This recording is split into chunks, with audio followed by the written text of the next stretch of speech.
मैं एक गरीब परिवार की लड़की थी। गांव में लड़कियों को लोगों की गंदी नजर से बचाने के लिए 18 साल की उम्र होते ही शादी करने की जल्दी हो जाती है। मेरी शादी करवाने के लिए मेरा परिवार जल्दी में था, क्योंकि मेरी एक छोटी बहन थी। मेरे पास भी शादी करने के अलावा कोई चारा नहीं था। मेरी शादी आनंद से तय हो गई। घर के हालात कुछ ठीक नहीं थे, तो पिताजी ने शादी के लिए 6 महीने का वक्त मांगा था। आनंद के घर वाले भी तैयार हो गए। इसी बीच आनंद का मिलिट्री में चयन हो गया। मैं इस बात से बहुत खुश थी, किंतु मेरे दादा और पिताजी को यह बात पसंद नहीं था कि मेरी शादी किसी फौजी के साथ हो, और कहने लगे कि लड़का अपनी पत्नी को समय नहीं दे पाया और कल को शहीद हो गया तो। मेरे बाबा जी आनंद के पिताजी को फोन करके शादी के लिए मना कर दिए। मेरी आनंद से फोन पर रोज बात होती थी। बाबा जी और पिताजी की बात सुनकर मैं परेशान हो गई, क्योंकि मुझे आनंद बहुत ही पसंद था। मैं उससे प्यार करने लगी थी। मैंने पिताजी से बात की। मैंने कहा मैं शादी आनंद से ही करूंगी। मेरी जिद करने पर मेरी शादी आनंद से करवा दी गई। मैं अपने ससुराल चली गई। फिर कुछ दिन बाद मेरे पति आनंद ड्यूटी पर चले गए। मैं अकेली रह गई। मेरी ननद मुझे अपने भाई के बहादुरी की तरह तरह की कहानियां सुनाती थी। मैं सोचने लगी कि मेरे पापा ने शादी के लिए मना कर दिया था। शायद इसीलिए मेरी ननद मुझे नीचा दिखाने के लिए यह सब बातें बताती है।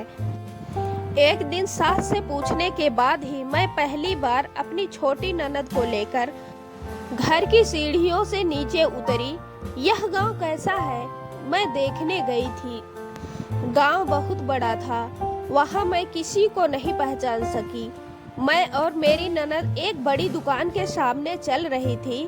तभी एक दुकानदार ने आवाज लगाई और कहने लगा, भाभी कोई सामान चाहिए क्या? मैंने दूर से ही नहीं कहा। आगे बढ़ने पर एक किसान मिला। उस किसान ने मुझे नमस्कार करके और पूछने लगा, भाभी आज यहाँ कहाँ? मैंने उससे कहा, आपको क्या करना है, मैं कहीं भी जाऊं? फिर किसान ने कहा, भाभी अगर आपको किसी भी चीज की जरूरत हो तो बस हमें बताना। मैं लगभग पूरा गांव घूम चुकी थी। मैंने ऐसा गांव पहले नहीं देखा था। इतने बड़े गांव में मैंने कभी घर नहीं छोड़ा और किसी को जानते भी नहीं है, और फिर भी लोग मेरे साथ इतने प्यार से पेश आ रहे हैं, मुझे इतना सम्मान दे रहे हैं। मैंने लोगों का इस तरह का प्यार और सम्मान बचपन से नहीं देखा था। मेरे गांव में तो लड़कियां पुरुषों से आंख मिलाकर बात भी नहीं कर पाती थीं। लोगों की ऐसी गंदी निगाहें देखकर मैंने उम्र में आने के बाद घर से बाहर निकलना बंद कर दिया था। लेकिन यहाँ की स्थिति इतनी उल्टी कैसे? घर जाकर मैंने अपने सास ससुर से पूछा।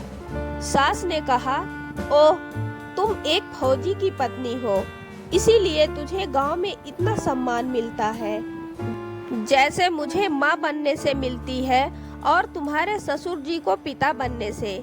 यह सुनकर मेरी आंखों में खुशी के आंसू आ गए। मेरा सीना गर्व से फूल आया। यह खुशी थी कि मैंने एक फौजी पति चुना था। तो दोस्तों, कहानी पसंद आई है तो एक लाइक जरूर करना, और चैनल पर नए हैं तो चैनल को सब्सक्राइब करके बेल आइकन को ऑल पर सेट कर लीजिएगा।